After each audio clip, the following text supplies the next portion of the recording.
வணக்கம் உறவுகளே, குற்றால அருவி சேனலுக்கு வருகை தந்த அனைத்து நல்வுள்ளங்களுக்கும் என் மனமார்ந்த நன்றிகள். இன்னைக்கு நம்ம சேனல்ல ஒரு சூப்பரான சுரக்காய் கோஃப்தா கறி எப்படி செய்யறதுன்னு தான் பார்க்க போறோம். இது ரொம்பவே சூப்பரா இருக்கும், சுலபமாகவும் செஞ்சிடலாம். வாங்க எப்படி செய்யலாம்னு பார்க்கலாம். ஃபர்ஸ்ட் ஒரு மீடியம் சைஸ் சுரக்காய் எடுத்து அதை நல்லா தோல் சீவிட்டு சின்ன சின்னதாக இந்த மாதிரி கட் பண்ணிட்டு வெஜிடபிள் துருவுறதுல இந்த மாதிரி துருவி எடுத்துக்கணும். சுரக்காயை நம்ம கூட்டு பொரியல் அந்த மாதிரி வச்சு சாப்பிட்றதுக்கு ஒரு தடவை இந்த மாதிரி செஞ்சு பாருங்கள், ரொம்பவே டேஸ்ட்டாக இருக்கும். நெக்ஸ்ட்டு நம்ம கிரேவி பண்ணுறதுக்கு தேவையான பொருட்கள் என்னென்னு பார்த்துடலாம். 2 மீடியம் சைஸ் தக்காளியை மிக்சியில் போட்டு பேஸ்ட் பண்ணி வச்சுருக்கேன். ஒரு பெரிய பல்லாரி வெங்காயத்தை பேஸ்ட் பண்ணி வச்சுருக்கேன்.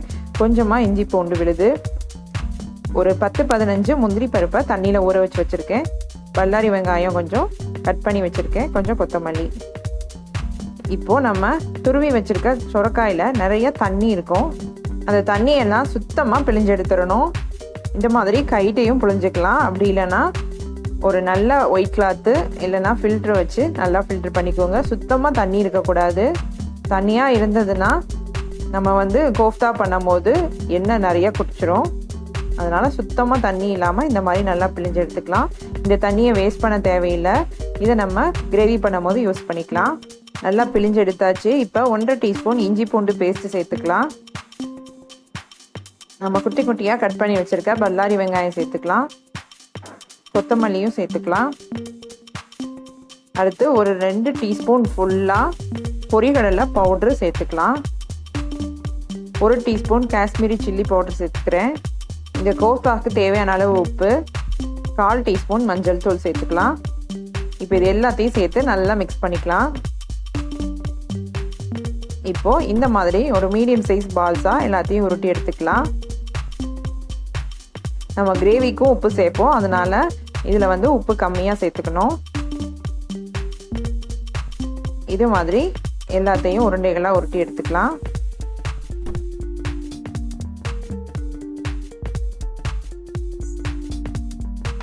உங்களுக்கு ரொம்ப தண்ணியாக இருக்க மாதிரி இருந்ததுன்னா இன்னொரு டீஸ்பூன் பொரிகடலை மாவு சேர்த்துக்கோங்க.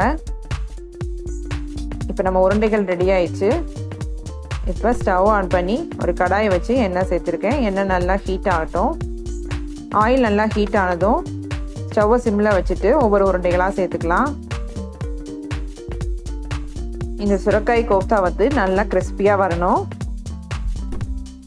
அது வரைக்கும் நல்லா ஃப்ரை பண்ணிக்கலாம்.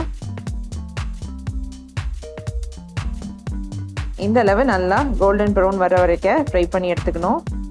இதே மாதிரி எல்லாத்தையும் ஃப்ரை பண்ணி எடுத்துக்கலாம்.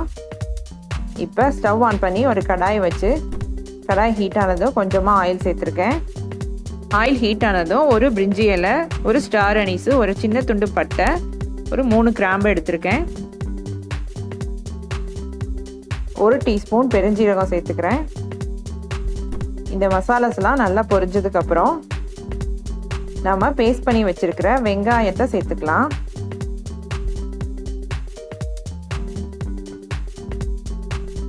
இந்த வெங்காயம் நம்ம பச்சையாக தான் அரைச்சிருக்கோம். இதோட பச்சை வாசனைலாம் நல்லா போகிற வரைக்கும் இந்த எண்ணெயில் நல்லா வதக்கிக்கணும். நெக்ஸ்ட்டு இஞ்சி பூண்டு பேஸ்ட்டு சேர்த்துக்கலாம். முடிஞ்ச வரைக்கும் நம்ம இஞ்சி பூண்டு பேஸ்ட் ஃப்ரெஷ்ஷாக அரைச்சி சேர்த்தணும். அப்போ தான் நல்ல ஒரு ஃப்ளேவர் கிடைக்கும்.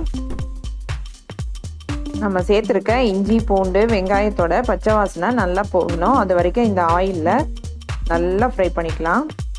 இப்போ இஞ்சி பூண்டோட பச்சை வாசனை நல்லா போனதுக்கப்புறம்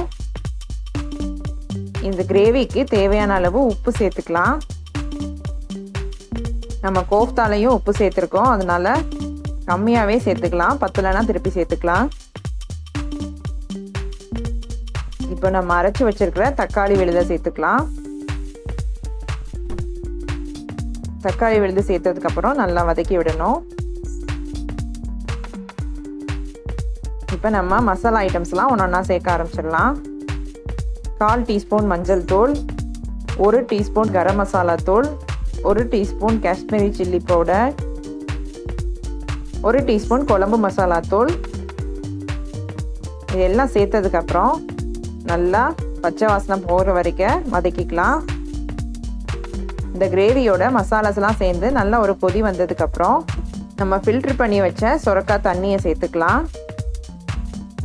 இப்போ இந்த கிரேவிக்கு தேவையான அளவு தண்ணி சேர்த்து நல்லா கொதிக்க விடலாம்.